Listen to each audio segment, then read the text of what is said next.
জমি আপনি বন্ধক নিতে পারেন 1 বছরের জন্য এত টাকা, 10 বছরের জন্য এত টাকা, 20 বছরের জন্য এত টাকা, এইভাবে আপনি নিতে পারেন, আপনার জন্য জায়েজ আছে। কিন্তু আজকাল কোর্ট বলতে যেই কথাটা, সেটা হলো আপনি একজনের থেকে 10,000 টাকা নিয়েছেন, আপনার 10 কড়া জমি তার দখলে ছেড়ে দিয়েছেন। এখন সে যেদিন আপনার টাকা ফেরত দেবে সেদিন আপনি জমি ফেরত পাবেন। তাহলে বোঝা গেল আপনি যে এত বছর, এত দিন, এত মাস খেলেন, এটা লাভের ফাও। লাভের ফাও, শরীয়ত এটাকে সমর্থন করে না।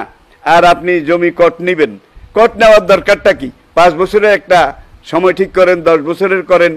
এই যে 10,000 টাকা নিছেন, বছরে 1,000, বছরে 1,000, 10 বছরে 10,000, এটা আপনি খাবে উসুল যাবে, খাবে উসুল যাবে, এটা জায়েজ, এটা জায়েজ। এটাকে এজারা, এজারা ফেকার কিতাবে ইজারা বলেছে।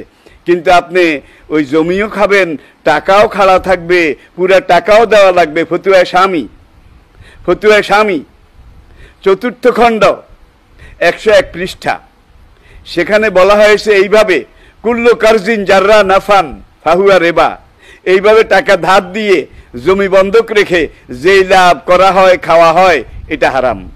আবার আরেকটা হাদিস ফতুয়া স্বামীর আরেক খণ্ডের মধ্যে এনে এইভাবে বলা হয়েছে, নাহা রাসূলুল্লাহ সাল্লাল্লাহু আলাইহি ওয়াসাল্লামা আম বাইইন ও শারতিন। কোনো কিছু আপনি যদি বিক্রি করেন, সঙ্গে সঙ্গে হস্তান্তর, সঙ্গে সঙ্গে এটাকে গ্রহণ করতে হবে। কিন্তু আপনি এই যে জমি লাগালেন, কট নিলেন, আপনি জমিও খেলেন, টাকাটাও খাড়া থাকলো, এটা কাট্টা সুদ, হারাম। হাসরের দিন সুদের যেই অপরাধ, সেই অপরাধে আপনাকে অপরাধী হতে হবে। সুতরাং কট নেওয়া যাবে না, কট খাওয়া যাবে না, কট দেওয়া যাবে না।